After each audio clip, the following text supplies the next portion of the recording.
noches, señoras y señores. Bienvenidos a otra edición del Péndulo por Unicanal.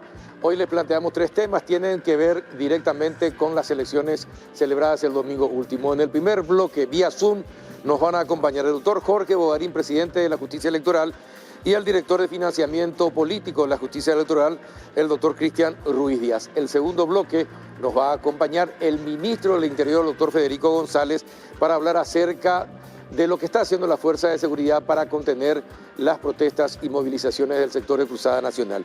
Y el último bloque nos va a acompañar Santiago Peña, presidente electo de la República, y con él vamos a hablar acerca de lo que significa todo este triunfo para el Partido Colorado, para él, cuáles van a ser sus objetivos inmediatos y cuál sería la herencia que podría dejar en nuestro país durante su gobierno. Bien, comenzamos este bloque ya saludando al doctor Jorge Bogarín, presidente del Tribunal Superior de Justicia Electoral. Buenas noches, doctor, ¿cómo estás? Buenas noches, Carlos Peralta, un gusto estar en tu programa y muy buenas noches a la audiencia. Gracias, doctor, por estar ahí. ¿Qué tal, doctor Cristian Ruiz Díaz? ¿Cómo anda? Buenas noches, Carlos. Un gusto saludarte, también al presidente del Tribunal Superior, el doctor Bogarín, y también, por supuesto, a la audiencia. Bien, les quiero consultar antes que nada. Doctor Bogarín, ustedes en la justicia electoral recibieron amenazas en los últimos días. Bueno, esa es una información que se maneja con los organismos de seguridad. Hay algunas manifestaciones el día lunes a la noche. Algunos de los integrantes de esa manifestación buscaron ingresar a la justicia electoral, buscaban bloquear los accesos y hay algunos audios, algunas imágenes que hablan de que se invitaba a llevar combustible, alcohol y ese tipo de cosas. Entonces, y nosotros estamos en proceso de juzgamiento, cómputo provisorio, y el día 12 se inicia el juzgamiento definitivo. Y obviamente que nos hemos comunicado con los organismos de seguridad y específicamente con el ministro del Interior, con el comandante de la policía. Se ha dispuesto también una custodia especial por parte de las fuerzas militares y la verdad que estamos muy satisfechos con las medidas de seguridad que se han adoptado y en estos días incluso se ha reforzado la seguridad. Ajá. Ustedes también, entonces, por esos motivos, entonces es mejor hacer, por ejemplo, estos contactos vía Zoom, ya es una cuestión de seguridad. Sí, sí, me hubiese mucho gustado estar ahí contigo, pero hay una recomendación de los organismos de Correcto. seguridad de adoptar las medidas. Ajá. Bueno, después de 3 días de culminadas las elecciones, ¿cómo se siente y cómo se siente tras recibir las felicitaciones tanto de los observadores de la Unión Europea como los de la OEA? Pero en cambio hay manifestaciones porque se habla de fraude, algo que no vieron los observadores, pero de lo que se sigue hablando acá internamente. ¿Cómo se siente ante estas dos posiciones, doctor? Bueno, nosotros estamos muy contentos por la forma en que se desarrollaron los comicios con absoluta transparencia y seguimos en esa convicción, en esa creencia. La verdad que hay órganos como la Unión Europea y la OEA que siguen observando todo el proceso. Hay informes preliminares que hablan en forma positiva de una serie de aspectos de las elecciones y sí nos preocupan y nos estamos ocupando de la seguridad de estas manifestaciones porque ahora sí siguen, como te dije hace un rato, el cómputo provisorio el juzgamiento definitivo que se iniciará el día 12. De todas maneras, estamos seguros de nuestro sistema, pero justamente para eso es este proceso, forma parte todavía del proceso eleccionario, el juzgamiento, entonces estamos poniendo mucha atención en ello y estamos tomando todas las seguridades. Incluso nuestros funcionarios el día lunes fueron amenazados, fueron perseguidos y bueno, hemos adoptado todos los mecanismos de seguridad y buscamos que ese proceso se realice con todas las seguridades del caso y estamos ocupados y enfocados todavía en eso. Tenemos el convencimiento de que hemos realizado bien las cosas y que vamos a seguir adelante a los efectos de llegar a la proclamación conforme a lo que resulte de los juzgamientos, tanto el provisorio como el definitivo. Ajá. Bien, y ahora el doctor Ruiz Díaz. Doctor, tengo entendido, o informábamos hoy en el noticiero que entregaron 2.000 máquinas nuevamente a la República Argentina y empezaron a circular nuevamente versiones y posiciones, tanto de sectores muy importantes como sectores de la prensa también, señalando y cuestionando ese hecho. ¿Por qué entregar unas máquinas que podían ser auditadas todavía a pedido de los partidos? ¿Podría explicarnos por qué la situación? Sí, Carlos, te lo explico en términos fáciles también para que la ciudadanía pueda entender. Nosotros después del siniestro, ¿verdad?, que tuvimos el 29 de septiembre, esa fecha fatídica, en donde se nos quemaron casi 9.000 máquinas, quedamos con un faltante. Después la empresa argentina nos restituyó una buena cantidad y por último pudimos conseguir 2.000 máquinas más. Eso lo hicimos a través de una adenda, pero estas 2.000 máquinas ellos ya tenían comprometidas con la República Argentina, específicamente con la ciudad de Salta, donde tienen que hacer elecciones el día 14 de mayo.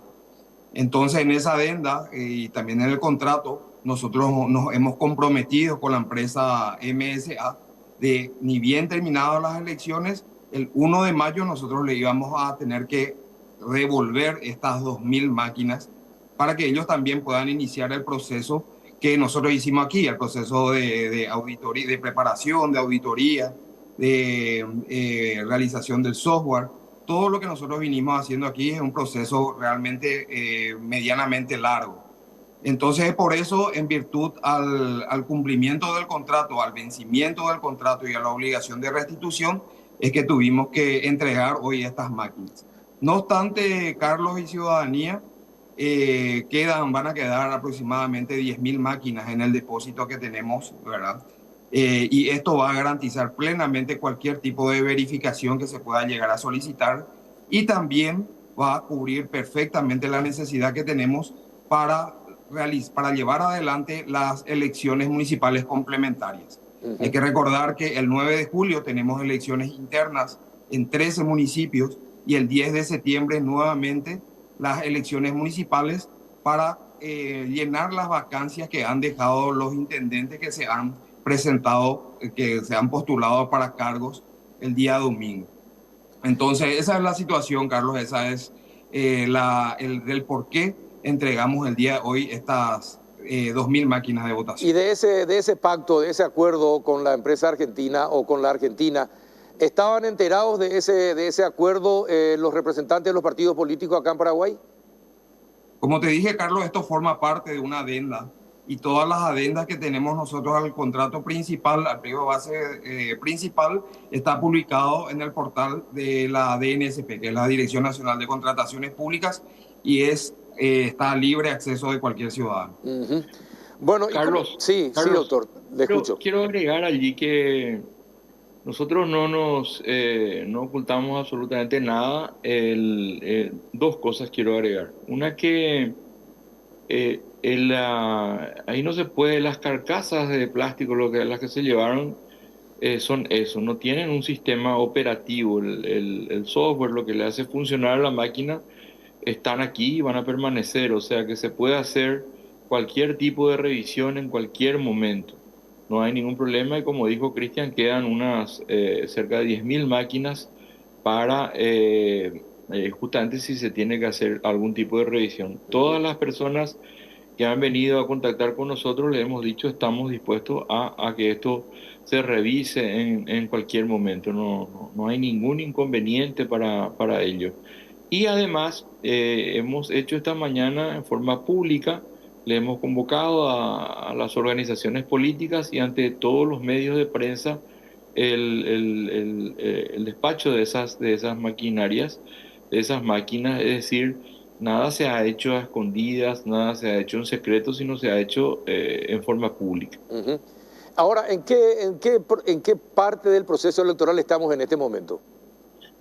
Eh, Estamos en estos momentos en el cómputo provisorio que se hace a cargo de los jueces,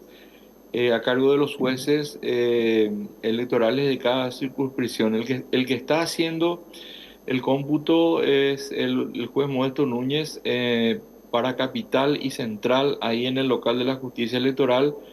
Y en cada circunscripción también se están haciendo en la sala, acá en la capital también lo están haciendo los tribunales, primera y segunda sala. Y interín estamos recepcionando toda la documentación para el cómputo definitivo que se va a iniciar el 12 de mayo hasta el 24 de mayo según cronograma electoral. Ujú. Y hasta el momento, ¿cuántas denuncias? Es decir, una vez labradas las actas, ¿cuántas denuncias constan en las actas que se presentaron al término de las elecciones, doctor? ¿Y quién tiene que juzgar esa situación? Bueno, yo voy a contestar una primera parte. En cada mesa se revisan, en cada acta se revisa si hay incidencias, si hay elementos que analizar de caras a ese cómputo provisorio, que es lo que se está haciendo en estos momentos.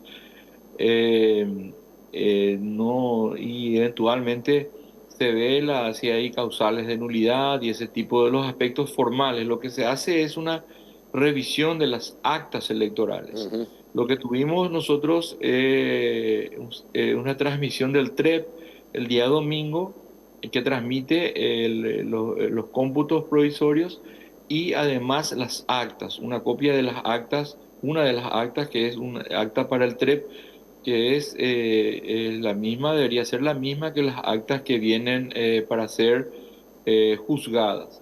Y en la segunda parte de la pregunta le traslado acá al doctor Ruiz Díaz. Sí, muchas gracias, presidente. Bueno, el proceso de cómputo provisorio consiste en la apertura por parte del magistrado encargado de la mesa de trabajo, abre el sobre número 2 que contiene un acta de escrutinio. Ese acta de escrutinio es contrastado con los certificados de resultados que tienen todos los apoderados de las organizaciones políticas que forman parte de las mesas de trabajo durante el juzgamiento. En caso de que no exista problema, se ordena el cómputo de los guarismos Ujú. que arrojó esa mesa. En caso que exista alguna diferencia, o se presenta algún incidente o algún reclamo, el magistrado puede solicitar la apertura del sobre número 3 que está en poder del juez electoral. Esto a los efectos de extraer el acta de escrutinio y hacer también el contraste entre lo que contenía el sobre número 2 y el sobre número 3 y también los certificados de resultados. Si persiste el reclamo, entonces eso pasa como mesa reclamada al Tribunal Superior de Justicia Electoral para que en su momento, durante el juzgamiento, se decida, y para eso el Tribunal Superior de Justicia Electoral tiene en custodia el sobre número 1. Entonces, se puede dar el caso de que se abran los 3 sobres, como es lo que venían reclamando, pero tiene su procedimiento y tienen sus procesos. Ujú. Ahora, hablaban de que el problema o el fraude, los que están denunciando el fraude señalan de que se realizó durante la carga de datos, no durante el proceso de elección de los candidatos, sino durante la carga de datos. ¿Es posible que eso pueda suceder? Es decir, cuando se hicieron todas las pruebas, cuando vinieron los observadores, estaban los representantes de los partidos, ¿hay una posibilidad de que eso ocurra? ¿Eso es imposible, doctor? Bueno, yo voy a hacer una primera parte. Nosotros tenemos una auditoría internacional de CAPEL y el texto te podemos enviar en cualquier momento. ¿Cómo no? Y que incluso se hizo unas pruebas con una persona que intentó hackear la máquina o hackear el sistema y no ha sido posible. Eso se describe en el informe que vamos a poner a tu consideración y está ahí a consideración de todas las organizaciones políticas. Se sometió una auditoría de pantalla, hubo una revisión, verificación de los software con la presencia de todos los apoderados y hubo observaciones por parte fundamentalmente de Cruzada, del Movimiento Cruzada Nacional, pero finalmente firmaron todas las agrupaciones el acta de que se habían realizado todas las verificaciones, incluidas las grabaciones de los software que fueron utilizados el día 30. Ujú. Las denuncias de fraude que escucho son fraudes, son denuncias genéricas. O sea, ahora estamos revisando acta por acta, mesa por mesa, local por local. Para eso es justamente el cómputo provisorio y el juzgamiento definitivo para hacer esa revisión. Y si hay elementos dudosos, bueno, se toma una decisión, pero estamos revisando toda la documentación y eso forma parte del proceso eleccionario. Entonces, y estamos revisando también, vemos todas las denuncias que se hacen, que no es el canal de video, son las redes sociales, pero igual estamos analizando todos esos aspectos. Considero que estas manifestaciones no nos hacen nada bien como imagen país, pero estamos defendiendo la credibilidad del sistema en el sentido de proceder a analizar y revisar absolutamente todas las denuncias si las hubiere, pero de momento solo hay denuncias genéricas. Entonces estamos siguiendo normalmente el proceso de cómputo provisorio y el juzgamiento definitivo que se iniciará el 12. No sé si Cristian quiere agregar algo. Sí, en los mismos términos de lo que estuvo mencionando el presidente Carlos, nosotros ocupamos prácticamente un mes de horas hombre trabajando, haciendo las auditorías del hardware de la máquina de votación, siempre en presencia de todos los apoderados técnicos de las organizaciones políticas. Se desarmó esa máquina de votación, se le mostró los integrados, qué es lo que contiene, las formas de seguridad y los mecanismos de seguridad que tiene cada una de ellas. Posteriormente se pasó a la auditoría del software de votación que está contenido en el DVD, que es lo que sabemos que es lo que se inserta en esta máquina para darle vida. Ahí fuimos un poquito más, ¿verdad? 2 semanas y media más o menos, porque así como dijo el presidente, había una organización política que no terminaba de convencerse. Entonces tuvimos que prácticamente hacer una clase particular para que puedan llegar a entender y de igual manera se negaron y decían que no entendían y que el lenguaje era muy técnico, siendo de que esa capacitación, de que esa explicación justamente era para apoderados técnicos. Ujú. No obstante ello, contamos con el apoyo y el pulgar arriba de los representantes técnicos de la ANR, del PLRA, del Frente Guazú, ¿verdad? Y de muchas otras personas también estuvieron presentes ahí, observadores internacionales de la Unión Europea. Y vuelvo otra vez a resaltar, vuelvo a resaltar lo que dijo el presidente. Tenemos el informe del CAPEL que manifiesta a todas luces de que esta tecnología es totalmente segura. Pero esto, Carlos, no es la primera vez. Nosotros ya tuvimos ataques de este tipo, ¿verdad? En las elecciones municipales del año 2021, donde aparecieron grandes informáticos que se oponían al uso de tecnología. Nosotros le hicimos todas las demostraciones también. Le invitamos a estas personas que decían que se podía hackear la máquina, que vayan a la justicia electoral, que nos muestren cómo se hackea, ¿verdad? Ya que en redes sociales todos eran muy valientes. Claro. Y contaban y decían cuáles eran las técnicas, pero sabes que Carlos y ciudadanía, estas personas nunca se presentaron a mostrarnos o a decirnos, miren, así se hackea esto, la máquina de ustedes es vulnerable. Jamás. Entonces, nosotros quitamos esas elecciones de octubre del 2021 en las municipales con un porcentaje de diferencia del 0,01% entre el TREP y el juzgamiento definitivo, Y bueno, esperemos y estamos confiados de que este proceso va a ser idéntico. Ajá. Doctor Bogarín, ¿cuál fue el momento más álgido y peligroso que pasaron desde que terminaron las elecciones con las movilizaciones? Y usted que fue juez, formó parte del Poder Judicial, del sistema de justicia también. ¿Por qué el fiscal general les pidió que ustedes denuncien si ante las evidencias la fiscalía podría hacerlo tranquilamente de oficio? Bueno, yo no tengo constancia que el fiscal general nos haya pedido. Nosotros consideramos necesario poner en conocimiento del fiscal general y de la fiscalía de lo que estaba ocurriendo, y es una descripción genérica de lo que el momento más álgido, ese lunes a la noche, que se producen esos intentos de ingresar a la institución, que hubo pedidos de combustible y yo personalmente y nuestra gente de seguridad estuvo en permanente contacto con el ministro del Interior, con el comandante de la policía, para advertirle de estas circunstancias. Hubo intentos de ingreso desde donde está la Universidad del Norte, en la zona del cuartel que está detrás de la justicia electoral, y buscando violar los accesos, pero afortunadamente las fuerzas de seguridad cubrieron bien a la institución, ¿verdad?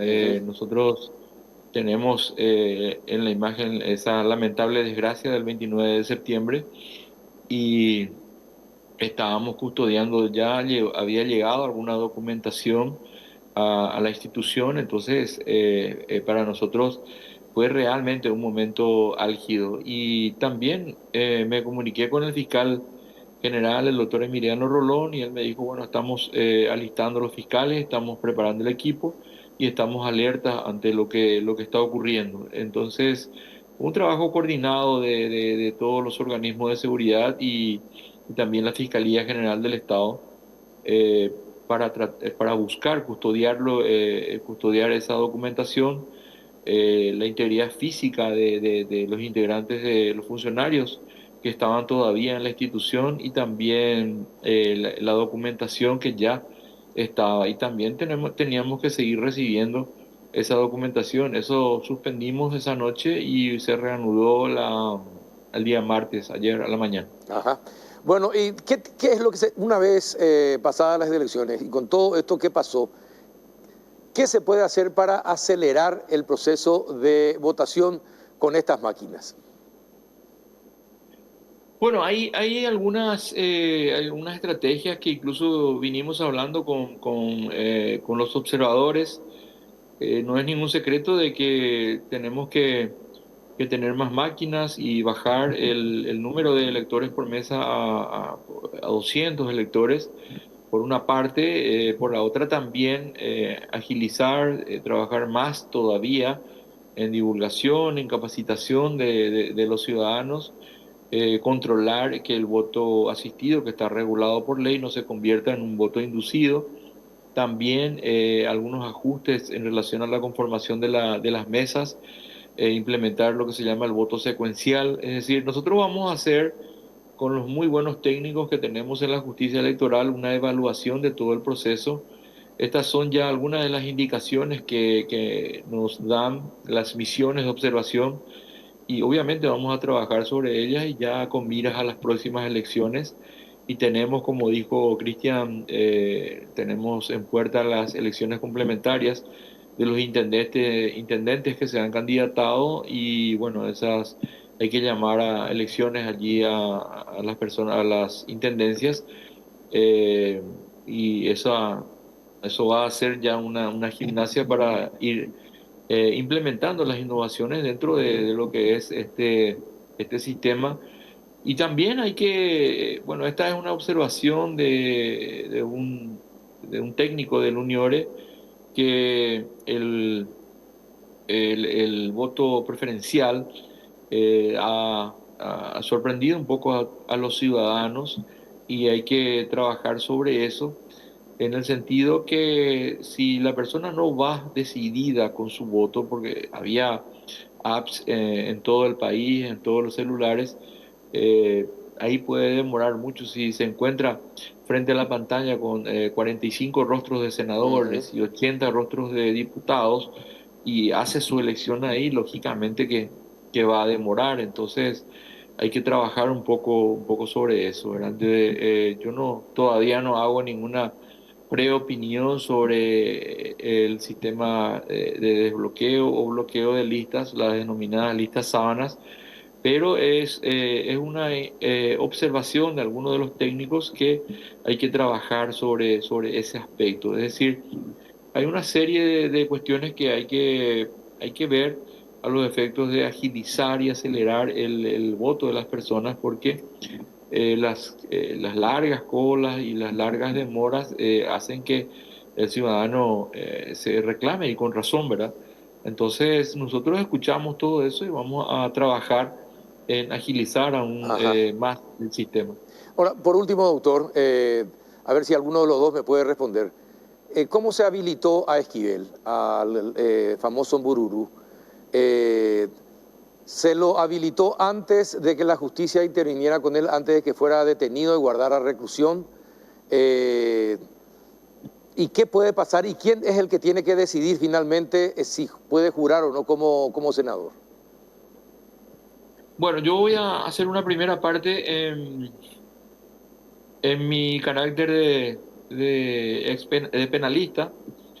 En su momento, cualquier persona, por más atroz que sea el hecho que ha cometido, si tiene una situación de prisión preventiva, todavía está protegido por la Presunción. presunción de Sí. inocencia. Lo que sí hay inhabilidades para las personas que están condenadas. Ujú. Y no han habido impugnaciones y entonces ha pasado los filtros que tenemos, y ahí tenemos, después de esto, si se confirman estos resultados, hay que ir al proceso de proclamación que está a cargo de la justicia electoral, y luego el juramento que está a cargo del Senado. Yo quiero que esa parte refuerce un poco, Claro. Cristian. Bueno, mira, Carlos, este señor, hay que recordar que pasaron las internas el 18 de diciembre, no estaba privado de su libertad. También la inscripción de candidatura cerró el 30 de enero y tengo entendido que él, eh, perdió su libertad ambulatoria, por llamar de cierta manera, en el mes de marzo. Entonces, todo el proceso de inscripción él lo realizó dentro de sus derechos constitucionales, sobre todo teniendo en cuenta que el artículo 197 de la Constitución Nacional establece claramente que no podrán ser senadores ni diputados los que tengan condena firme y ejecutoriada, y en este caso, ahora no lo es. Ahora bien, como esta persona, senador electo, ¿verdad? Consiguió los votos necesarios para poder ocupar un curul, el Tribunal Superior de Justicia Electoral, independientemente a la situación procesal de esta persona, va a tener que proclamarlo. Ajá. Pero la proclamación es una cosa y el hecho de jurar y ocupar de manera efectiva el curul es otra cosa, porque para considerarse, y la Constitución es clara en este sentido, para ser un senador, para la incorporación del senador o del diputado, debe mediar el juramento. Ahora bien, esa cuestión tendría que dirimirse ya en la Cámara, ¿verdad? No sé si el reglamento de la Cámara de Senadores establece algo o va a responder a una cuestión de decisión política. Perfecto. Bueno, yo quiero agregar ahí, Carlos, que en mi caso, si cae en el ámbito jurisdiccional de nuestras facultades, todavía no emito ninguna preopinión de si va a ser proclamado o no. Se va a analizar en su momento. Solamente decimos que en la proclamación es potestad del Tribunal Superior de Justicia Electoral, y el juramento es potestad de los senadores. Perfecto, muy bien. Doctor Jorge Bogarín, doctor Cristian Ruidíaz, muchísimas gracias por estar ahí, explicar al pueblo a través del péndulo lo que está aconteciendo actualmente en el juzgamiento de actas en la justicia electoral. Un abrazo para los dos, muchas gracias por Sí. estar. Yo corto, Carlos, decir que el mensaje a la ciudadanía es que se mantenga la calma, que estemos atentos al seguimiento que nos dejen trabajar, de hacer los cómputos provisorios y el juzgamiento definitivo, de hacer la misión, nuestro trabajo que tenemos que hacer, que lo vamos a hacer con la debida responsabilidad y conforme a las leyes vigentes. Agradezco esta oportunidad de dar este mensaje a la ciudadanía y vamos a seguir buscando la máxima transparencia en todo lo que hacemos.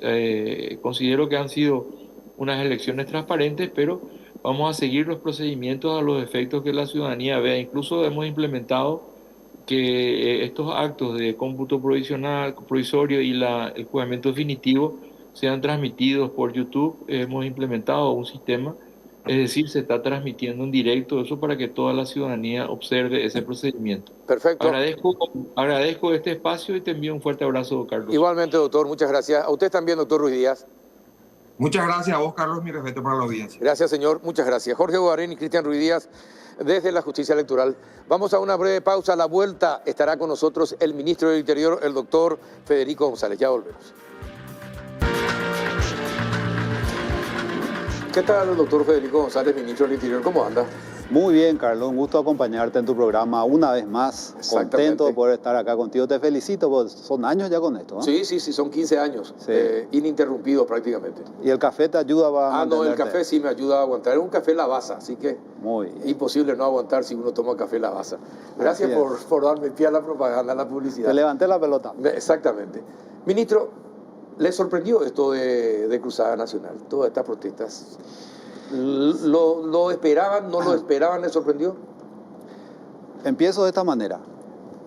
Previo a la realización de la justa electoral, que fue un evento eleccionario ejemplar, realmente, lo del domingo, muchas semanas antes ya el Consejo de Defensa Nacional, congregando allí a las fuerzas públicas, la Policía Nacional, las fuerzas militares, la Secretaría Nacional de Inteligencia y otras instituciones que componen el Consejo de Defensa Nacional, realizamos ahí estudios y la planificación del evento en sí. El periodo previo, la realización del día X, el día D en este caso, y el post, el periodo posteleccionario. Y ahí se evaluaron distintos escenarios. Mucho se habló de esto, así que les voy a mencionar. Se habló de la posibilidad de fraude con las máquinas, con lo que se trajo de la Argentina, la posibilidad de hacer fraude en la transmisión, la posibilidad de que se interfieran y se corten las señales con inhibidores. Todos esos escenarios se manejaron con los técnicos de la Secretaría Nacional de Inteligencia y de otras instituciones. Se coordinó eso con el Tribunal Superior de Justicia Electoral, con sus técnicos también, que tienen técnicos excelentes, y como señalé, con las fuerzas públicas. Dentro de esa evaluación también se vieron otros escenarios para el día posterior a las elecciones, o las horas posteriores. Y entre ellas, lógicamente, uno tiene que partir del peor escenario posible o factible y llegar al mejor. Lo que está sucediendo no se previó así tal cual, pero era una posibilidad. No directamente por parte del señor paraguayo Cubas, sino alguna reacción de cualquier otro sector descontento que no pudiera o no quisiera aceptar los resultados, etcétera, etcétera. Pero, a ver, ustedes esperaban que pudiera existir algo, pero no tan organizado como esto. Completamente. Esto es algo organizado, exacto. Se ve, está incluso planificado, tienen recursos, se nota eso. Sí. Y estamos lidiando con eso. Teníamos una jornada eleccionaria ejemplar, como señalé, un ejemplo para el mundo. Una vez más, la madurez cívica del pueblo paraguayo fue reconocida internacionalmente. Los observadores electorales, tanto de la Unión Europea, de la OEA y de otros organismos, han señalado eso durante la celebración y ahora, entre ayer y hoy. Y eso llena de orgullo a la sociedad paraguaya, a la población, al país. Ratifica la convicción democrática. El pueblo quiere vivir en democracia y es lo que manifestó el domingo. Y el lunes, Día del Trabajador, algunos estaban descansando, otros no tanto. Y de repente, posterior al mediodía, alrededor de las 2 de la tarde, surge esto. Y la policía, específicamente, las fuerzas militares también, pero la policía llevaba prácticamente ya 48 horas cubriendo los locales de votación, acompañando a las autoridades, a los observadores. Como siempre lo hicieron. Como siempre lo hicieron. Sí. Y sí se tenía previsto un contingente específico para el POS y no había sucedido nada. Entonces me dicen, pero ¿les agarró de sorpresa? No nos agarró de sorpresa. No esperábamos esa reacción con esa magnitud. Entonces se empezó a cubrir al Tribunal Electoral y otros puntos. Y me dijeron también cómo es que en Puente Remanso no pudieron reaccionar. Pues, sí. Y el puesto en Vista Alegre, que está ahí en Puente Remanso, mismo, justamente que más bien es para controlar el tema de contrabando. Sí. Bueno, ahí habían 2 efectivos policiales. Y no se tenía previsto como un punto crítico. El puente sí, pero no el puesto específicamente. Entonces se fue eso reforzando y ya para las 6, 7 de la tarde, 8 de la noche, se tenía un contingente bastante consolidado, custodiando el Tribunal Supremo de Justicia Electoral, acompañado por fuerzas militares, que de hecho hay una unidad militar ahí, reclutamiento. Habrás pasado por ahí en tus años mozos, al igual que yo, para la inspección médica, para entrar al cuartel. Todos pasamos por eso, en esa época al menos. Sí, exacto. Y ahí es que se dio, entonces se pudo contener a los manifestantes que querían ingresar, que arrojaban piedras, objetos. Y lastimosamente, Carlos, tengo que decirte, bueno, lo vimos, pero oficialmente, la mayoría eran jóvenes, jóvenes que estaban alcoholizados, estaban también con otras sustancias. Drogados. Se veía eso, se notaba, y es una pena realmente. Con decirte que de los 120 o de las 120 personas detenidas, el 95% de ellos están entre 18 y 25 años de edad. De ellos, 65, entiendo, fueron imputados y 46 están con orden de prisión. Es decir, están yendo a la cárcel. Un grupo quedó en la agrupación especializada, otro en judiciales y otros ya en comisarías. Se les está buscando lugar en las cárceles. Imagínense, jóvenes, chicos, chicas, varios de ellos sin antecedentes, otros sí ya con antecedentes, que ahora tienen que ir a la cárcel. Y todo lo que implica eso, un proceso judicial. Yo quiero referirme a los padres, a las madres de estos chicos, que por favor tengan en cuenta lo que está sucediendo, lo que está pasando, dónde están sus hijos, a lo que se están exponiendo. Ministro, esto, lo que usted está señalando, habla de algo organizado, planificado. ¿Cómo pasó desapercibido para nuestras fuerzas, para la inteligencia?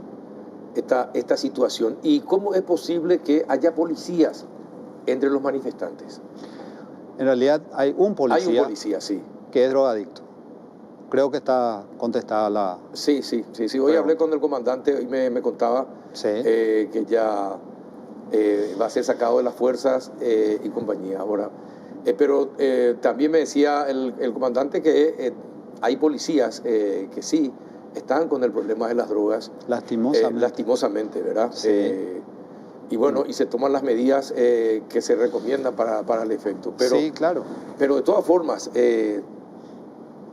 por eso le digo, ¿cómo la inteligencia no pudo prever esta situación, esta organización?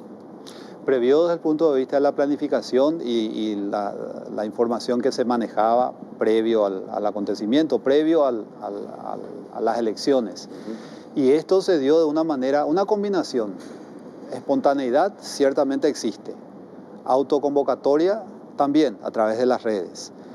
Pero al margen de eso sí hay algo organizado. Claro, porque también Barra Brava fueron convocados. Barra de los Brava principales clubes de nuestro país. De distintos clubes. De distintos clubes, exactamente. Así, lastimosamente. Entonces, ellos no se mueven si no tienen algo a cambio.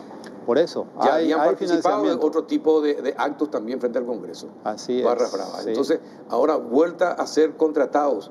Sí. Entonces, ¿qué se puede hacer ante esta situación?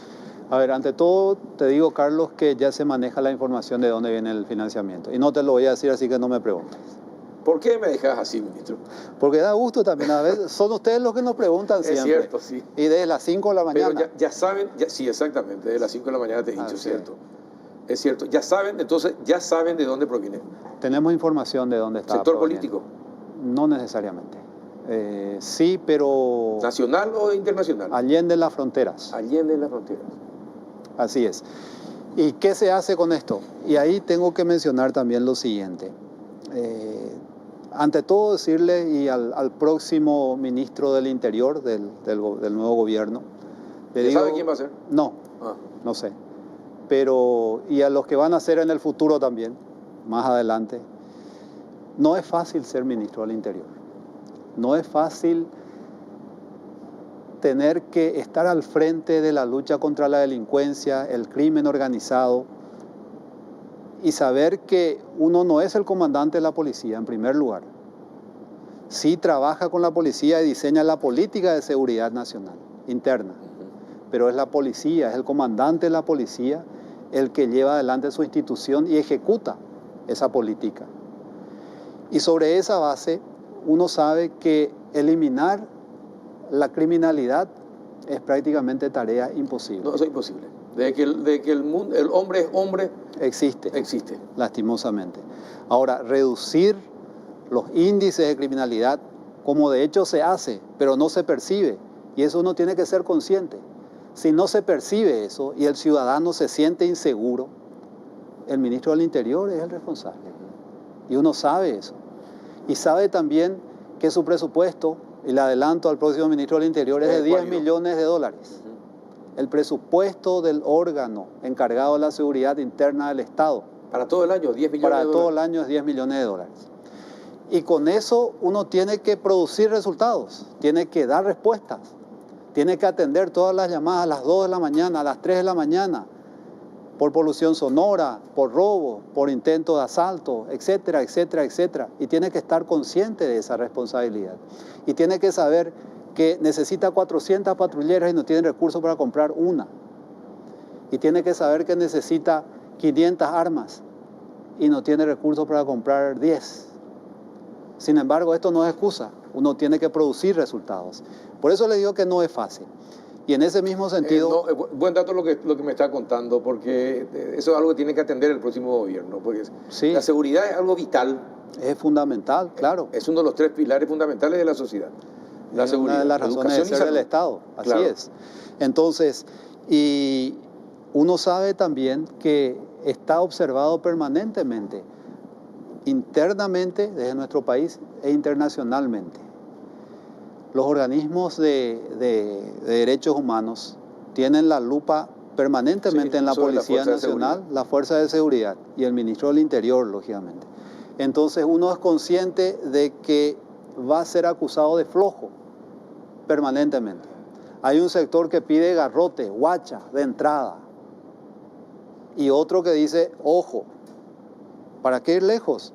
En la actuación de anoche de la policía, esos efectivos ahora están siendo acusados de violación de derechos. Se cometieron abusos. Así es. Sí. Es decir, esa es la acusación. Claro, no, pero uno ve en las imágenes y en realidad se cometieron algunos abusos. Sí, probablemente Asuntos Internos está investigando eso, pero el video que uno ve es de 5 o 10 minutos posterior a lo que sucedió antes, lógicamente, y se juzga sobre eso.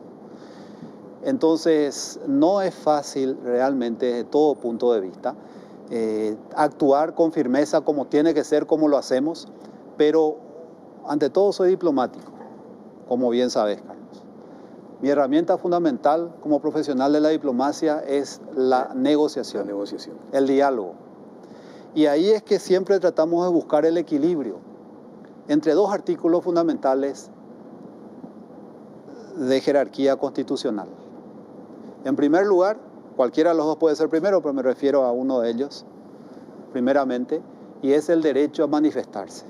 El derecho a expresar la voluntad o no, la queja, la posición o la idea que uno tiene sobre X o Y. No me gusta tu corbata, Carlos. De hecho, sí me gusta, pero por decirte, protestar por tu corbata. Juan Pérez, todos tenemos derecho a hacerlo, sí. Pero de manera pacífica. Así mismo. Y ahí voy al otro artículo, que tiene que ser respetado. el libre tránsito. Uno tiene derecho a recorrer, a viajar, a ir a su trabajo, a ir a su escuela, a su universidad, a su colegio, o a simplemente pasearse por el país, por su ciudad. Y este derecho no tiene que impedir... ¿Cuál prevalece? ¿Cuál prevalece cuando hay choque de derechos? Y los dos tienen el mismo nivel, grado constitucional. Pero, reitero, ninguno de los dos puede obviar al otro. Y ahí es donde el desafío se hace muy grande. Porque Juan Pérez, que está protestando, considera que su derecho es el único que importa y que interesa. Y Pedro Gómez, que no puede transitar, que está 2 horas parado en la ruta, también considera que su derecho es el principal y el primordial. Y ahí es donde uno entra. Y yo escucho, recibo quejas y críticas, y soy consciente de eso. ¿Cómo es que no se le garrotea? Métale palo, llévele preso, patéele. Y al mismo tiempo uno es consciente de que eso se puede constituir en una violación de los derechos humanos. Y no solo se puede constituir, de hecho uno va a ser acusado de violar derechos humanos. Y entonces uno trata de actuar, y esa es la diferencia, y sé que lo conversaste con el comandante de la policía. Actuar con firmeza ciertamente, con astucia y manejando inteligencia, y con inteligencia. Apuntar a que esta gente no sea más inteligente que nosotros, que la policía. Actuar con astucia, reitero, con conocimiento de causa, con firmeza y con la aplicación de la fuerza pública si es necesario. Es lo que se vino haciendo no solo ayer y antes de ayer. Yo llevo en el cargo 1 año, 2 meses y algo.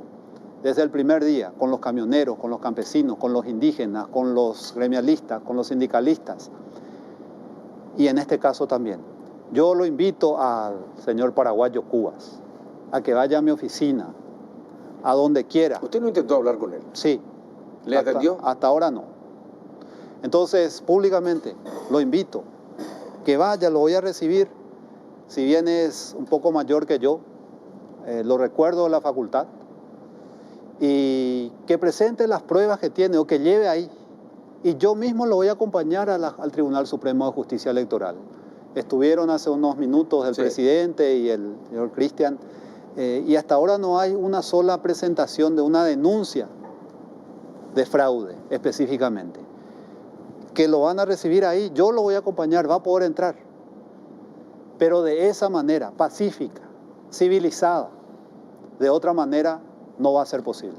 Pero una cosa, ministro, si ustedes ya tienen prácticamente la comprobación de que el financiamiento de toda esta movilización viene de afuera, quiere decir que hay un plan que no es precisamente de tranquilidad para el país, ¿verdad? Entonces hay que prepararse, ¿deberíamos estar preparados para cuestiones más graves?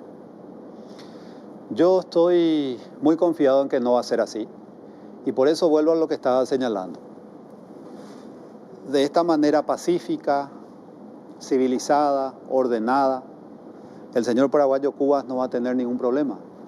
Va a entrar, y estoy seguro que el presidente del tribunal lo va a recibir también. Estoy hablando, no conversé con él de esto en particular, pero lo conozco. Es un gran profesional del derecho, es una gran persona, muy buena gente.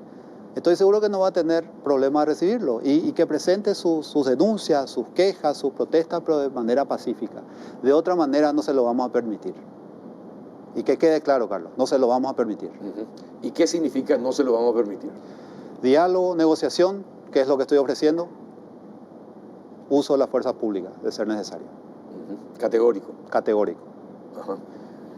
Bueno, ¿y qué piensa, ministro, ahora que ya sabe cómo viene la mano? ¿Qué va a pasar en los próximos días? No soy adivino ni futurólogo. Evidentemente, hoy nos explicaba justamente el presidente de la Justicia Electoral que ellos recibieron amenazas. Algunos medios también recibieron amenazas. Sí. Hay un juego de dispersión de la actividad de la policía. Estar en Acceso Sur, irse al otro extremo, allá hacia el puente, hacia Puente Remanso, en Ciudad del Este, en Guairá, en Itapúa. Es decir, los van a tener así permanentemente, y para eso se requieren recursos y forma parte de una planificación. forma parte de una planificación que nosotros la hemos evaluado y estamos trabajando en consecuencia. ¿Y qué es? ¿Generar caos? ¿Generar anarquía? ¿Qué habría detrás? Se apunta a eso, y de hecho lo están tratando de hacer, pero las fuerzas públicas están actuando. Las calles, las rutas están habilitadas, el Tribunal Supremo de Justicia Electoral está cubierto, está libre el tránsito enfrente, los jueces electorales están llevando a cabo su trabajo, hay observación, hay transmisión en vivo incluso de ese trabajo de juzgamiento de las actas. El país está funcionando normalmente, es la instrucción precisa del presidente de la República, él está informado y al tanto de todo lo que sucede, caso por caso, situación por situación, y se está trabajando de manera coordinada.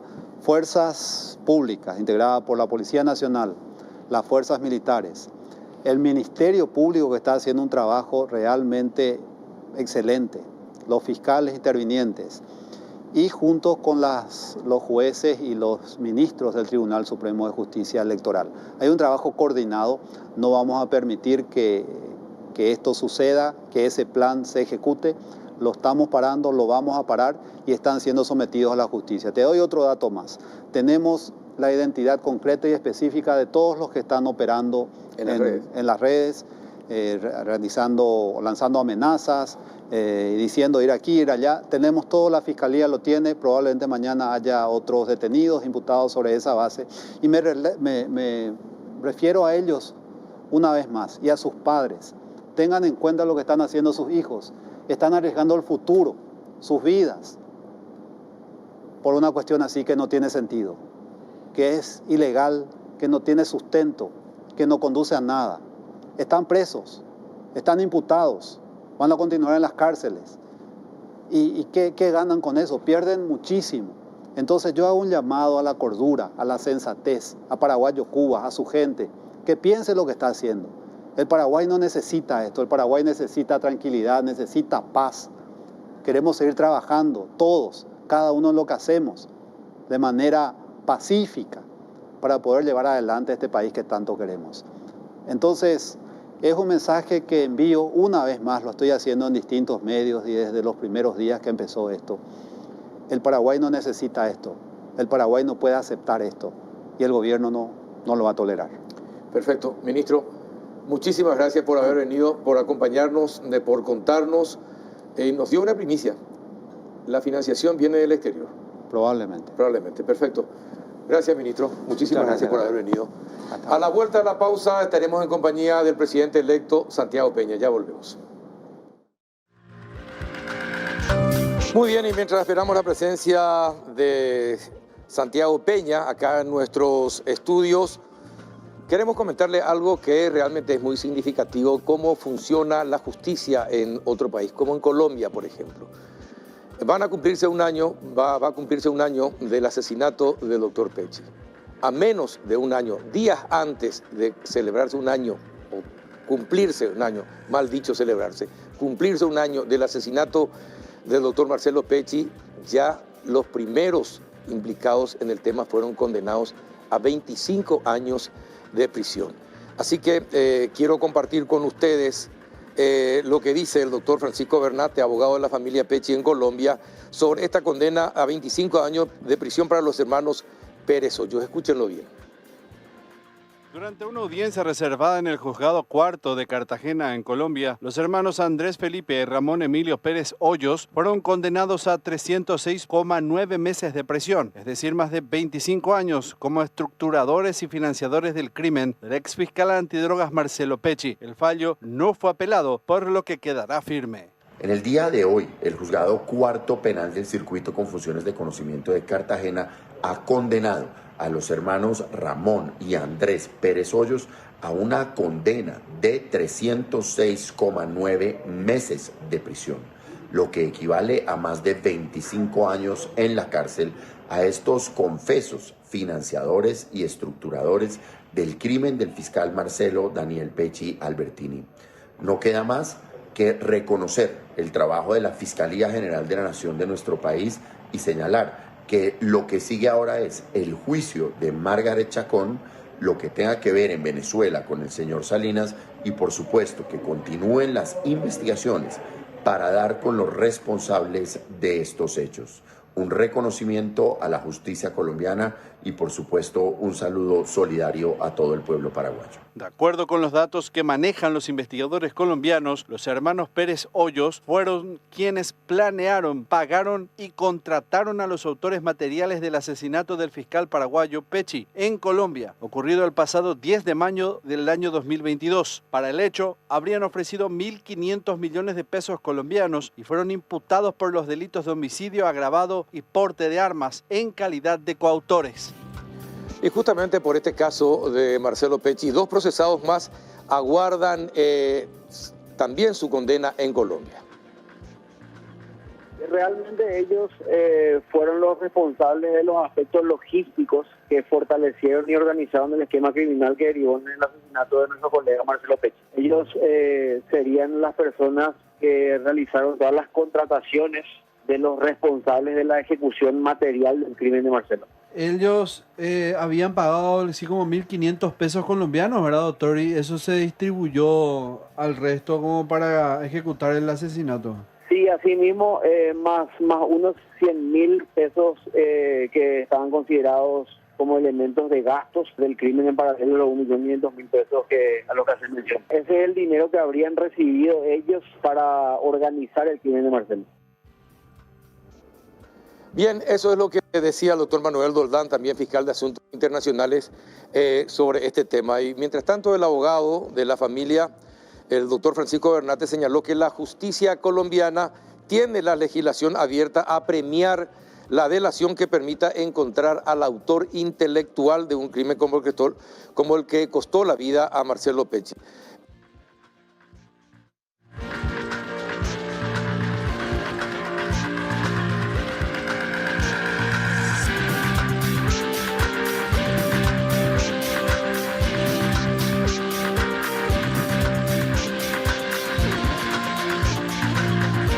Y 3 años.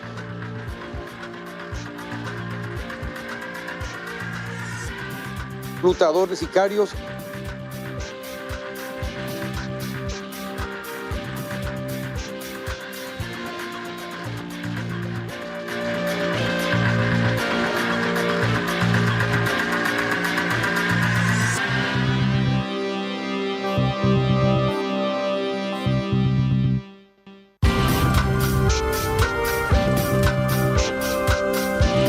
Bien, ya estamos en compañía de Santiago Peña, presidente electo de Paraguay tras las elecciones. ¿Qué tal, Santi? ¿Cómo estás? Muy bien, Carlos. Muy bien, contento. Sí. Vos sabés que di la primera entrevista a un periodista cuando fui nominado al directorio del Banco Central fue contigo. Sí, me acuerdo, pero no me vas a dejar contento con eso. Y vine al péndulo como director del Banco Central, vine al péndulo como ministro de Hacienda, Sí. vine al péndulo como analista económico y político, Exacto. ¿verdad? Y vení en esta nueva faceta, vine varias veces como precandidato, sí, como candidato, exacto. y vení ya nuevamente un placer, Carlos. Realmente he disfrutado a lo largo de todos estos años y estoy seguro que lo seguiré disfrutando en el futuro. Bueno, está bien. ¿Por qué ganaste? Gané por una combinación de varios factores. Pero espera, ¿por qué ganaste?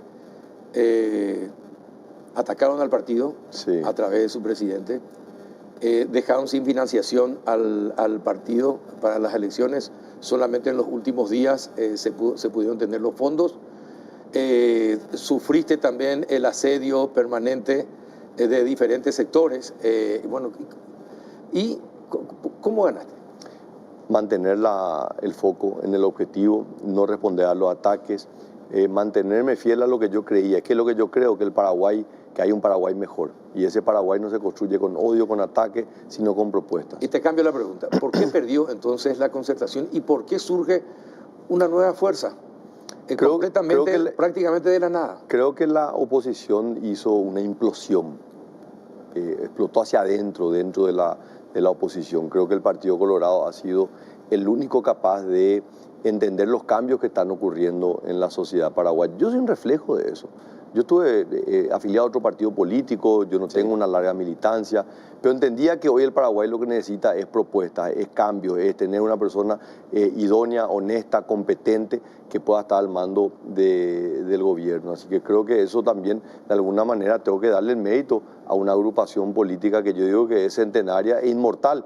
Y es inmortal porque tiene la capacidad de renovarse, así como lo decía Carlos Darwin, ¿verdad? No es la especie más grande la que sobrevive, sino la que se ajusta. La que se adapta más rápidamente a los cambios. Antes de que ya asumas, antes de que te declaren oficialmente y te proclamen presidente de la República, ya se habla de ministerios, de tus ministros y compañía. Normalmente en el Partido Colorado, y esto porque lo cubrí y por mucho tiempo en la década de los 90, el presidente de la República tiene un porcentaje de nombramiento. No sé si el presidente del partido, pero la Junta de Gobierno también da sus indicaciones y sus preferencias. Y ni qué decir los sectores económicos que también quieren tener injerencia en la designación de ministros. ¿Cómo va a ser? Pero eso no es cierto, Carlos. Si vos mirás, vamos a mirar, el gobierno de Mario Abdo, Pedro Aleana era el presidente del partido, ni un cargo. Pero en el gobierno de Horacio Cartes, ni un cargo, ni cero influencia por parte del Partido Colorado. En el gobierno de Nicanor Duarte Frutos, que yo recuerde. Ahora, la característica del Partido Colorado es que al mismo tiempo es oposición y es gobierno. Claro, yo sé, pero esa es la gran ventaja. Pero yo creo que desde la época de Stroessner, la influencia del partido yo creo que es fundamental, ¿verdad? Como una base política y un espacio para apoyar las medidas del gobierno. Pero ahí que el partido o un órgano dentro del partido decida las personas, yo creo que eso. Ahora, uno puede perder el apoyo del partido. Si yo un día me levanto y digo, bueno, ahora voy a gobernar con la gente del Frente Guazú, o voy a gobernar con la gente de Pachaquería, o voy a gobernar con la gente del Encuentro Nacional o del Partido Liberal. Y lo lógico es que yo pierda el apoyo del partido, ¿verdad? O sea, y uno no quiere eso. Uno quiere tener el apoyo de su partido. Yo quiero el apoyo de mi partido. Entonces, tengo que gobernar realmente con personas que van a defender los principios partidarios. ¿Y qué características tienen que tener los ministros que van a formar parte de tu gabinete? Yo pienso en un reflejo como el mío, ¿verdad? Una persona que tiene conocimiento técnico, pero que ha abrazado la política como un servicio, no como un cargo, ¿verdad? A mí me gustaría tener en el gabinete, o sea, voy a tener en el gabinete personas con identidad política, ¿verdad? O sea, la idea de ser solamente técnico no anda. Los técnicos creo que son muy buenos y creo que hay espacios donde el componente eminentemente técnico, los concursos de méritos y aptitudes tienen que respetarse en base a las aptitudes y los méritos, pero en los cargos políticos, como lo son las designaciones de ministros, viceministros, presidente de ente, hay una connotación política y yo quiero que sean personas con experiencia política y con identidad política, pero aparte tienen que tener conocimiento técnico en cada una de las áreas de competencia del Estado. Bien, pero es muy amplio eso. No, pero te estoy diciendo mi perfil. Yo soy un político, con identidad política, pero tengo conocimiento técnico. Pero sí, tenés un conocimiento técnico y bien preparado. Ok. Exactamente. Por ejemplo, en las binacionales, se pusieron simplemente a técnicos y no resultaron. Se pusieron solamente a políticos, no resultaron. Entonces, por ejemplo, ¿quiénes podrían? ¿Ya tenés una idea de quiénes podrían ser? Yo hoy no tengo. Hoy te puedo decir que nadie tiene asignado ningún cargo. No hay. ¿Seguro? Esas listas que están corriendo no son ciertas. No hay nada de eso. Nada de eso. Y la verdad es que nadie puede decir Santi me prometió, porque la realidad es que con todo, y mucha gente me dijo, Santi, yo quiero que seas considerado, voy a considerar, pero yo no voy a designar antes de ganar, ¿verdad? Y nadie puede decir que el 30 de abril ya llegó con un compromiso y que yo tuve que comprometer algo. O sea, yo llegué con las manos libres solamente con el compromiso político de poder que me esté acompañado de gente que ha apoyado mi causa. Esa es la realidad. O sea, si no sería un malagradecido, un desconsiderado. Entonces, van a tener oportunidades y hoy el gran desafío es cómo encontrarle un lugar a cada una de esas personas, donde se pueda dar la combinación del conocimiento político con el conocimiento técnico, que yo creo que no se pueden disociar, ni el eminentemente político ni el eminentemente técnico, la combinación de ambos. ¿Condición indispensable que sea colorado o podría figurar alguien que no sea colorado, por ejemplo? Voy a buscar primero dentro del Partido Colorado. Si por ahí no encuentro a alguien que tenga las condiciones, el perfil que yo estoy buscando para desempeñar una función específica, no descarto esa posibilidad. Pero te aseguro que voy a buscar primero dentro de los 2.600.000 afiliados. Ajá. Pero esa es la condición. Es decir, si no encontrás... No es una condición, pero no tengo ningún problema en argumentar, ¿verdad? Ahora, lo que yo no puedo hacer es ir a buscar fuera otro partido cuando dentro del partido tengo personas que tienen experiencia en agricultura y ganadería, en finanzas, en industria y comercio, en relaciones internacionales, en obras públicas. O sea, yo estoy convencido que hay. Entonces, si vos me decís, pues Santi, vos sabés que hay un técnico nuclear que nos va a ayudar a poner el segundo satélite, pues ya pusimos un segundo satélite y vamos a poder desarrollar la industria aeroespacial. Y bueno, lo consideraremos. ¿Cómo vas a mantener unida al bloque colorado en el Congreso? Si hay algo que los presidentes nunca consiguieron es mantener unida y tratar de que acompañen las propuestas de gobierno. Vos fuiste ministro de Hacienda. Sí. ¿Sabés lo que se sufre cuando no tenés mayoría y tenés que negociar con otros sectores y tu propio sector no te acompaña? Fuiste ministro de Hacienda y sabés perfectamente eso. Ahora que son mayoría, puedes jugarte en contra y puedes jugarte a favor. Es decir, fundamentalmente a favor te puedes jugar, sí, pero también te puedes jugar en contra. Claro, es un enorme desafío. Vos podés tener todas las habilidades para poder unir a la bancada, pero si la bancada no es suficiente por mayoría propia, tenés que salir a buscar fuera del partido. Sí. Entonces, hoy tenemos la posibilidad de que con un esfuerzo enorme al interior del Partido Colorado tengamos mayoría propia. Entonces acá, y yo quiero ser un factor de unidad y no un factor de división dentro de las bancadas. Tenemos 23 senadores y 49 diputados. Esta es una enorme bonanza. Una bonanza, hay que administrar esta bonanza. Exacto, vos sos inteligente. ¿Verdad? Entonces, ahí, ¿qué es lo que voy a requerir yo? Primero, no ser una persona sectaria. Número 2, no ser rencoroso, ¿verdad? Porque si yo hoy vengo porque gané a querer pasar factura a fulano mengano, ahí no voy a conseguir nada. Y después voy a tener que tener la capacidad de escuchar a todos y escuchar los pedidos de todos. O sea, el derecho a peticionar está consagrado en la Constitución y el legislador quiere ser parte del gobierno, quiere poder influir positivamente. Entonces vamos a escucharla a todos, vamos a escucharla cuáles son los pedidos y bueno, veremos lo que se puede acomodar y no lo que no se puede acomodar, no lo haremos. Hoy el presidente del Congreso, el senador Salomón, sí, ya dijo, Fuerza Republicana es mayoría en el bloque colorado, sin ninguna necesidad, pero es ya como una advertencia al presidente electo. Y entonces... No, yo no sé si la advertencia es para el presidente electo. O sea, acá hoy lo que está en juego es la presidencia del Senado. En 60 días se va a tener que elegir a un nuevo presidente del Senado. Históricamente siempre el presidente de la República inclinó la balanza en la elección del presidente del Senado. Así lo hizo Mario Abdo, así lo hizo Horacio, así lo hizo Nicanor. Yo creo que en ese sentido es como que una tradición que siempre se respeta, ¿verdad? Pero yo no quiero entrar en esa disputa, yo no quiero ser el factor disociante de tener que salir a negociar. Va a tener que ser una negociación exclusivamente entre los senadores. Y lo que yo me ofrezco es ser un factor de unidad en ese proceso, que ellos puedan discutir. Y si hay temas que competen al Poder Ejecutivo, pues nos sentaremos con Pedro Aliana, que es finalmente el nexo con el Congreso, y veremos qué es lo que podemos acomodar. Y lo que no, seremos muy justos, ¿verdad? Porque muchas veces los compañeros dicen, bueno, está bien, Santi, a mí me decís que no, pero después viene fulano y le decís que sí. Y ahí es donde empiezan los enojos. Si es no, y si es sí, es sí. ¿El presidente de la República te llamó? No. ¿Solamente a través del Twitter te felicito? Sí. ¿Nada personal? No. ¿De manera personal no? No. Hizo unas declaraciones bastante fuertes. ¿Hoy? No, la semana pasada. Antes de las elecciones. Antes de las elecciones, sí. Justamente 1 o 2 días antes de las elecciones. Sí. ¿Qué pensás de eso? Y mira, Carlos, a esta altura tratar de entender qué pasan por sus emociones, realmente no. Ya perdí las esperanzas en eso, o sea, no, miro para adelante y tengo un enorme desafío, o sea, mi lucha nunca fue Mario, jamás fue Mario, o sea, no tiene ningún sentido. Ya se va. Ya se va, no tiene ningún sentido con todo lo que tengo en mi casa que quiero hacer, no tiene sentido gastar mis energías en eso. ¿Crees que vas a tener el acompañamiento del partido?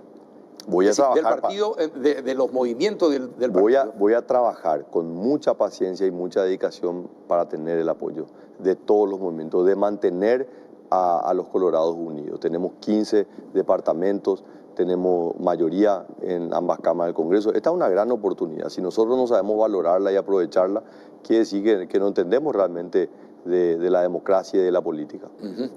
¿Y cuáles serían tus objetivos fundamentales en tu primer año de gobierno? Nosotros tenemos que mejorar la calidad de vida de los paraguayos, Totalmente. Disminuir el precio de la canasta básica, mejorar la provisión de servicios, la salud es fundamental. La educación, que tiene una mirada de más largo plazo, lo venimos hablando hace tantos años, creo que es el momento de acelerar muchos de los cambios que se vienen hablando, la infraestructura, la calidad de la educación, generar más recursos, para lo cual también todo lo que es la dinamización económica va a ser fundamental, porque yo planteé y me ratifico, no vamos a aumentar la tasa de los impuestos en los próximos 5 años, no vamos a abrir el debate del aumento de los impuestos. Entonces, el ingreso adicional va a venir a través de un mayor crecimiento económico, una economía que no ha crecido en los últimos 5 años. Ahora vamos a tener los mejores 5 años de crecimiento económico. Bueno, pero ¿y cómo pensás hacerlo? En un país donde recién el ministro del Interior nos estaba señalando que su presupuesto es 10 millones de dólares anuales para la elaboración de toda la política de seguridad. Quiere comprar patrulleras, no tiene plata para comprar patrulleras. Seguridad es fundamental, educación es fundamental, salud es fundamental. Carlos, si vos tenés una economía que crece a un ritmo del 6-7%, más un crecimiento de la inflación del 4-5%, tenés un aumento del ingreso nominal de cerca de 12% por año. O sea, 12% más por año en ingresos que vos podés destinar a áreas muy acotadas, a seguridad, a salud y a educación. O sea, los recursos van a venir. Más todas las mejoras se pueden hacer en la calidad del gasto público. Vos sabés que hay muchísimo. Exacto. Lastimosamente, y fue una de mis grandes críticas, se desaprovechó la pandemia. La pandemia era la gran oportunidad para limpiar un poco toda la burocracia y reasignar recursos y reasignar fondos hacia aquellas áreas que son prioritarias. Y como presidente, ¿vas a poder sostener con fuerza y con acompañamiento del partido? A ver, la pregunta... que dentro del propio partido, por ejemplo, se quieran asignar recursos a cuestiones que no son muy prioritarias, pero que sí benefician a un movimiento en particular o a un sector del partido en particular, para gastar mejor la plata pública. Sí. Voy a hacer el esfuerzo y voy a dejar todo en la cancha para que así sea. Y el tiempo va a definir finalmente si yo soy capaz. En este modelo democrático, que no es perfecto, pero es finalmente el modelo político que tenemos, con equilibrio de poderes, yo no te puedo garantizar que voy a hacer que el Congreso haga lo que yo les digo. No debería ser así, ¿verdad? ¿Y qué va a requerir? Mi capacidad negociadora, mi capacidad de poder articular, de poder unir al partido, que el partido sea la fuente de apoyo, que podamos discutir los temas, que todos se puedan sentir parte, porque de eso se trata. Todos quieren ser escuchados, todos quieren ser tratados de una manera justa. Hoy con este nuevo sistema electoral de voto desbloqueado, cada uno te puede decir, estos son mis votos. Entonces ellos me pueden decir, Santi, no sé, un Beto Velar, 250.000 votos, colaboró para la lista 1. Cachito Salomón, también un número muy importante, Lilian Samaniego, Arnaldo Samaniego, cada uno de los senadores que fueron electos. Entonces nosotros tenemos que ser respetuosos también de su caudal electoral, de su trabajo que han hecho y finalmente sentarnos en la mesa y poder escuchar todos los reclamos. ¿Y cómo vas a hacer las reformas? Porque el Paraguay acompaña una serie de reformas con el FMI. Bueno, ¿cómo vas a hacer? Y hay algunos que son impostergables y son decisivos. El de la caja fiscal, por ejemplo. Cambiamos la ley del Banco Central, la Carta Orgánica, cambiamos la ley de bancos, modificamos la Carta Orgánica del BNF, cambiamos la ley del crédito agrícola, capitalizamos prácticamente todas las empresas públicas. O sea, si vos mirás la trayectoria de los cambios que se hicieron del periodo del 2013 al 2018, donde me tocó a mí actuar, yo te puedo decir que fueron el periodo de mayores cambios en el proceso de mejora del funcionamiento del Estado. Lastimosamente eso se detuvo. Lastimosamente hemos tenido 5 años de un parate económico y un parate político. Lastimosamente, ¿por qué? Por la pelea interna. La pelea interna consumió todo el periodo de Mario Abdo. Y eso es lo que yo no quiero repetir. Bueno, y hablando del gasto público, ¿qué vas a hacer para que las obras públicas no tengan la famosa adenda de hasta el 20%? Que todas tienen, nunca hay 2%, 3%, 5% de aumento, no, siempre es el 20%. Y ahí se dilapida y ahí se pagan las comisiones por las obras públicas. ¿Cómo vas a parar todo eso? ¿Vos viste en el periodo 2013 al 2018 las adendas que se hicieron? A ver si ocurría eso. No ocurría eso. Entonces, te puedo asegurar. ¿Va a ocurrir ya durante tu gobierno? Por supuesto que no. A ver, La ley permite que puedan haber adenas hasta Sí. el 20%, ¿verdad? Sí. Y tienen que ser muy justificados, no tiene que ser la norma, tiene que ser la excepción. Sí. Entonces, no Pero ahora podemos- es la norma, es decir, durante y- este gobierno fue la norma. Y lastimosamente fue así. Lastimosamente fue así, hay tremenda duda sobre los mecanismos de asignación de las licitaciones, ¿verdad? O sea, no voy a decir que se hizo mal, pero hay dudas sobre los mecanismos de asignación, ¿verdad? Entonces, en eso, ¿qué es lo que nosotros queremos garantizar a todos los oferentes? Un trato justo, reglas claras. No es que no, fulano, te voy a descalificar a vos, pero sabes que después en esta otra obra le voy a descalificar a otro para darte a vos. No, tiene que ser un trato justo y ley pareja, nadie se va a quejar. Carlos Fernández Baldovino decía que tu primera prioridad, tu amigo Carlos, decía que tu primera debería ser recuperar el valor del dinero en las manos del paraguayo. Sí. ¿Cómo se hace eso? Bueno, el rol de la política monetaria, el rol del Banco Central. Nosotros fuimos muy críticos. Vos sabés que en la pandemia hubo una disminución abrupta de las tasas de interés y eso obviamente generó un aumento de la masa monetaria. En diciembre del 2010 está documentado, ¿verdad? Porque en un evento de Basanomics nosotros dijimos, señores, Banco Central, tienen que tener cuidado porque la inflación está aumentando, tienen que ajustar las tasas de interés. Y esperaron hasta agosto del 2021 para recién empezar a hacer los ajustes y cuando eso ya la inflación se disparó. Entonces, la inflación es siempre un fenómeno monetario y es el impuesto más injusto. O sea, esto no lo voy a explicar, esto lo sabemos perfectamente y es porque el Banco Central ha sido tremendamente exitoso, pero lastimosamente esta flexibilización monetaria vino a un costo muy elevado para los sectores más vulnerables. Y se puede rectificar, no tengo ninguna duda. Y hoy nuevamente el gobierno de Estados Unidos elevó la tasa de interés. Sí. En un porcentaje mínimo, pero lo elevó nuevamente. Sí. El mundo podría entrar en recesión. Sí. Y esto que hace Estados Unidos actualmente. Ahora, nosotros tenemos que entender que el ciclo económico de Paraguay anteriormente estaba muy ligado, por ejemplo, a lo que pasaba en Argentina. La famosa frase, cuando Argentina estornuda, nosotros nos resfriamos, ¿verdad? Sí. Eso dejó de ocurrir. Cuando América Latina dejó de crecer en el periodo del 2013 al 18, Paraguay siguió creciendo a tasa del 5%. Entonces, ¿y por qué se explica eso, Carlos? Porque nosotros venimos corriendo desde atrás la carrera del desarrollo. Nosotros no estamos en el mismo ciclo de Brasil o Estados Unidos. Nosotros tenemos un ciclo diferente. Y el potencial que tenemos para crecer nosotros desarrollando nuevos negocios es enorme. Entonces, Estados Unidos puede entrar en recesión. Si no hacemos nada nos va a afectar. Claro. Pero si nosotros compensamos con otra serie de medidas y nosotros agilizamos el sector público y hacemos menos burocrático abrir empresas, si nosotros dinamizamos el crédito del BNF, que haya realmente créditos para la primera vivienda, tasas competitivas, nosotros podemos hacer una revolución en el sector de la construcción, que no es la situación de Estados Unidos, que ya tuvo la crisis de los créditos hipotecarios. Nosotros no estamos en esa situación. Entonces nosotros tenemos que generar condiciones para la inversión nacional, la inversión extranjera, financiamiento para el desarrollo. Sigue siendo una utopía el crédito a largo plazo. Sigue siendo, ¿verdad? Lastimosamente no hay todavía en la calidad y la cantidad que el país necesita. Y en las relaciones internacionales, ¿China o Taiwán? Taiwán. Definitivamente. Definitivamente. Bueno, me permití que esto podamos pasarle al embajador mañana mismo, ¿no? Porque el embajador, estuvimos hablando con el embajador de Paraguay en Taiwán, nos estaba contando la preocupación que existe. Sí. Esto ya es definitivo. Definitivo. ¿Por qué? Tiene varias razones, Carlos. Tiene una razón, hay un componente histórico. 66 años de historia no se pueden borrar de la noche a la mañana, pero no podemos ser nostálgicos solamente, aferrarnos a la historia, ¿verdad? Hay que ser prácticos, ¿verdad? Entonces, si nosotros miramos de una mirada más práctica, ¿verdad? El desequilibrio en tamaños que hay entre una economía como la paraguaya y una economía como la china es totalmente desbalanceada, la capacidad de negociación. Y nosotros vemos lo que ha sido la experiencia de Costa Rica, la experiencia de Panamá, la experiencia de Ecuador, en la negociación comercial con los países es tremenda. Sí. Todos estos países dicen lamentamos el momento. Sí. Argentina, su mayor acreedor es China. Entonces, no hay una relación y un trato igualitario. Tienen principios y valores diferentes a los nuestros.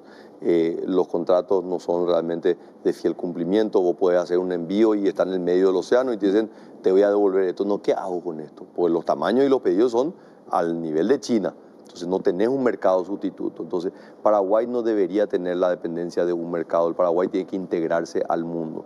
Y en nuestra estructura económica, que es una estructura todavía, una economía eminentemente agropecuaria, productos como la carne o la soja, ¿verdad?, que necesitan generar mayor valor agregado, tenemos más chances de avanzar en un proceso de industrialización con un país como Taiwán que con un país como China. Si nosotros aumentamos nuestro comercio con China, lo que va a hacer es que nuestra economía sea más primaria de lo que ya es y va a retrasar el proceso de industrialización. Paraguay tiene que avanzar en un proceso de industrialización. Entonces, esto no tiene nada que ver con Estados Unidos, esto tiene que ver con intereses paraguayos. Paraguay se tiene que insertar al mundo. Y hablando de Estados Unidos, ¿cómo va a ser el relacionamiento con Estados Unidos? Muy buena relación, muy buena la relación. ¿Te fuiste a Estados Unidos? ¿Hablaste con las autoridades? Estuve en enero con ellos, hablé con congresistas, hablé con el Departamento de Estado, ya he hablado con la subsecretaria de Estado, así que estamos en comunicación directa. Ajá, y bueno, y se establecieron nexos. ¿Y qué percibiste? Muy excelente la predisposición. Yo siempre mantuve una relación muy fluida. En los momentos más candentes hablaba con la embajada a nivel local, hablé con el embajador, hablaba con las autoridades en Washington, así que por mi lado nunca hubo ningún tipo de restricciones. Siempre fue muy claro, ¿verdad?, que cualquier cuestionamiento que ellos tienen con el señor Horacio Cartes, él es el encargado de responder sobre eso, y yo siempre decía, denle la oportunidad, abran un canal de comunicación, díganle qué es lo que no les gusta, cuáles son las evidencias y que él pueda defenderse, como cualquier persona normal que debería poder defenderse de las acusaciones. ¿Y se estableció ese canal? No, desconozco. ¿Desconoces? Sí. Ajá. Bueno, y actualmente, es decir, con materia de seguridad, los jóvenes entre 15 y 25 años son los que más están cometiendo delitos actualmente en nuestro país. Los jóvenes. El mayor porcentaje de delitos lo están cometiendo ellos en Asunción y el área central. Es una preocupación terrible. Sí. ¿Qué va a hacer con el sector de la juventud y el trabajo y el empleo y la educación? 500.000 puestos de trabajo en 5 años. ¿Cómo una revolución del empleo. Financiando a las pequeñas y medianas empresas a tasas competitivas, agilizando la apertura y cierre de empresas, generando las condiciones para que compras públicas del Estado tengan la participación de pequeñas empresas y medianas, o sea, generar las condiciones para que el Paraguay sea atractivo, que el emprendedor, que el empresario se anime a invertir porque sabe que va a haber personas serias que van a estar administrando la economía. Entonces yo no tengo ninguna duda que esta es una economía que tiene un enorme potencial. Los sectores que se están empezando a desarrollar, el valor agregado, la atención que hoy está generando Paraguay en el mundo. Yo te aseguro que en la medida que nosotros salgamos a mostrar el potencial de Paraguay, este país va a estar lleno de inversiones. ¿Y cómo pensás combatir la corrupción?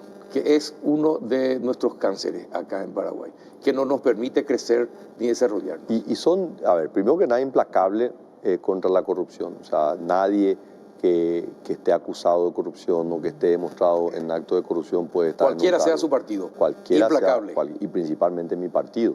Entonces, en ese sentido, quienes vayan a tener la oportunidad de ser ministros, directores de entes, presidentes de instituciones públicas, eso no le da absolutamente ningún derecho para hacer cualquier cosa. Ellos van a tener que estar sujetos a un escrutinio constante, y yo voy a encargarme que las instituciones públicas vuelvan a ser transparentes y haya un acceso total a la información pública, que fue un legado que dejamos nosotros, ¿verdad? Una ley que se promulgó y que a mí me tocó implementar junto con el equipo económico. Ser implacables significa que, a pesar de que pueda ser un amigo tuyo, claro que sí, pero cae en corrupción, claro que sí, la justicia se va a hacer cargo. La justicia. ¿Prometés eso, Santiago? Prometo. Prometes.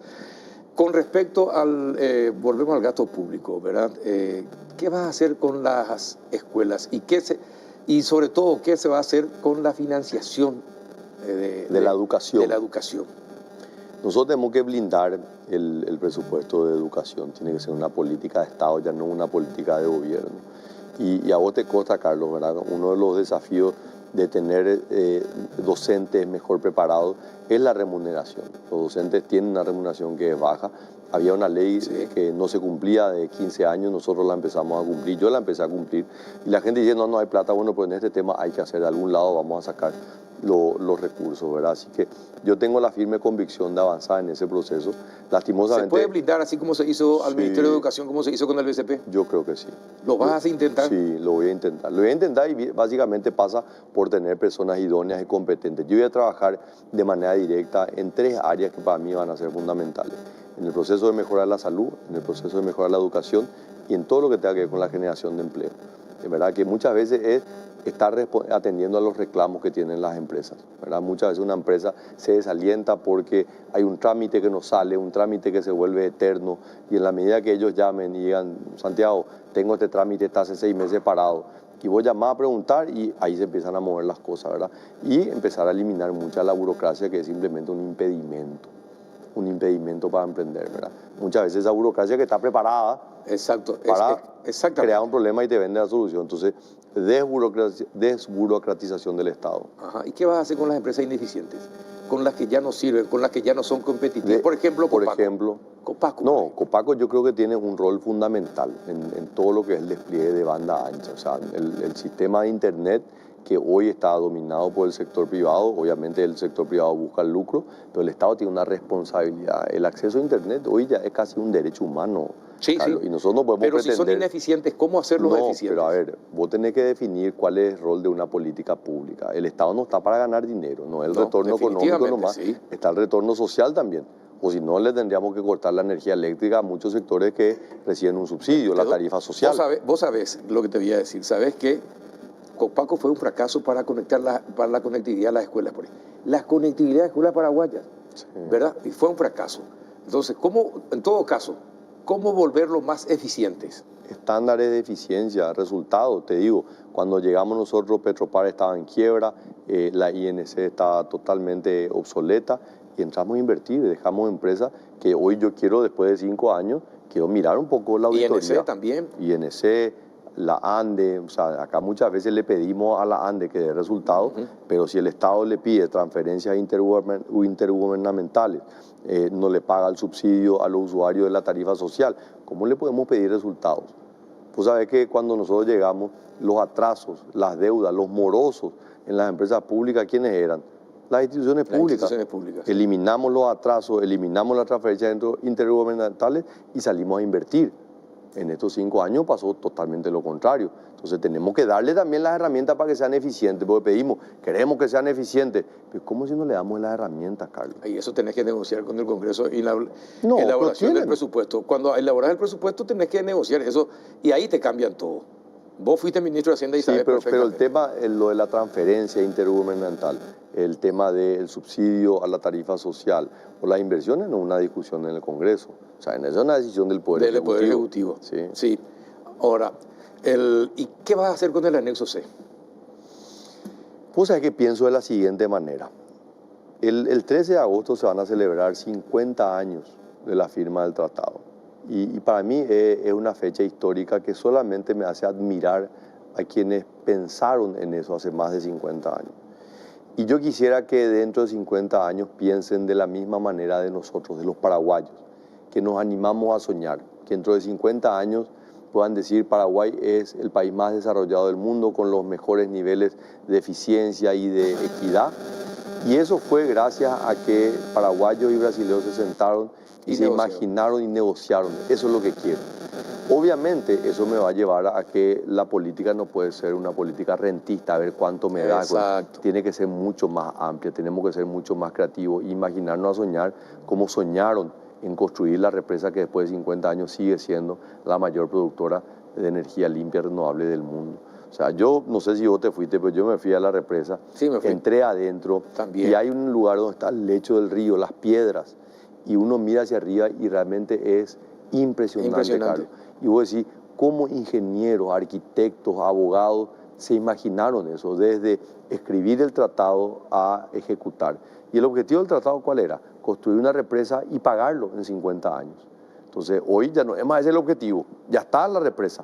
Vale 70.000 millones de dólares. Ahora, ¿qué vamos a hacer? Yo creo que tiene que ser una fuente de desarrollo de un gran proyecto binacional. Totalmente, pero a ver, sos muy hábil. Ya te estás volviendo político, Santiago Peña. Sos muy hábil. ¿Qué vas a hacer con el anexo C? ¿Cómo lo vas a negociar? ¿Cuál te parece debe ser la mejor negociación? Voy a negociarlo con el presidente Lula. Voy a sentarme yo con el presidente Lula. Creo que él ha demostrado a lo largo de la historia ser muy generoso con el Paraguay, muy considerado con el Paraguay. Entonces entro con la mejor predisposición de plantearle a esto, que él en su tercera presidencia realmente deje un gran legado. Yo no tengo duda que él le quiera al pueblo paraguayo y vamos a demostrarlo eso en un trabajo que tiene que ser beneficioso para ambos países. No puede ser solamente para Paraguay como tampoco puede ser para el Brasil. pero creo que tengo el conocimiento, la experiencia y la determinación para poder plantearle esa visión que, así como lo hicieron quienes firmaron hace 50 años, hacen que hoy admiremos esa gran obra. La gente está escribiendo en las redes y me dice la productora, que es muy particular mi productora, que la gente te pide patriotismo fundamentalmente. ¿Qué le decís? Le digo, Carlos, que tengo 44 años. Voy a salir a la presidencia con 49. Está volviendo viejo Santiago Peña. Me estoy volviendo viejo, pero quiero vivir muchos años. Y quiero caminar por la calle con la frente en alto. Quiero caminar con la cabeza erguida, saber que hice todo por mi país.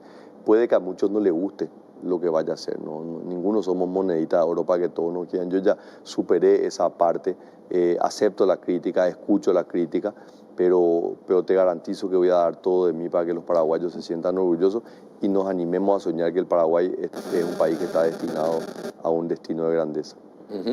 Ahora, ¿y qué relación pensás tener con la prensa? Justamente que hoy es el Día de la Libertad de Expresión. ¿Cuál va a ser tu relacionamiento con la prensa? De respeto. Vos sabés, Carlos, que una de las actividades que hice después de haber perdido fue ejercer la noble profesión del periodismo. Estuve en un programa de radio, tenía un programa de televisión, así que diferencio muy bien el rol del periodista del medio de comunicación. Muchas veces los medios tienen una línea y obviamente esa línea defiende los intereses de los propietarios, ¿verdad? Esta no es una actividad de beneficencia, ¿verdad? Entonces creo que es fundamental entender cómo funciona. Esta campaña ha sido realmente muy ruin en el enfrentamiento mediático, ¿verdad? Así que creo que hoy estamos todos llamados a pacificar. Yo hoy estoy sin ningún tipo de odios ni rencor. Me he ido y me seguiré yendo totalmente, ¿verdad? Y me iré nuevamente a todos los programas que han sido tremendamente críticos y no tenemos que tenerle miedo a la crítica. Yo no le tengo miedo a la crítica, no me molesta la crítica. Entonces creo que la comunicación va a ser una comunicación fluida, es lo que voy a pedir también de mis colaboradores, ¿verdad? De los ministros, que tengan una comunicación fluida y por supuesto encontrar los espacios donde podamos conversar, Carlos. Y finalmente, vos sabés que mucha gente se quiere acercar al presidente de la República y mucha gente se acerca con una sonrisa, pero con muy malas ideas. ¿Cómo pensás defenderte de las personas que se te pueden acercar con una sonrisa ofreciéndote negocios, pero que finalmente pueden dañarte o pueden tener intenciones no nobles? Responderle con la misma sonrisa, ¿verdad? Que no se puede. Cuando llegué al Ministerio de Hacienda sin conocer al presidente Cartes, él había visto solamente mi hoja de vida, mi currículum. La primera pregunta que le dije, presidente, ¿cuántas veces puedo decir que no? Y me miró y no entendió. Le dije, ¿y por qué me decís eso? Me dice, ¿y por qué un ministro de Hacienda tiene que decir muchas veces que no? Los pedidos son de todos los tamaños, de todos los colores y de todas las formas.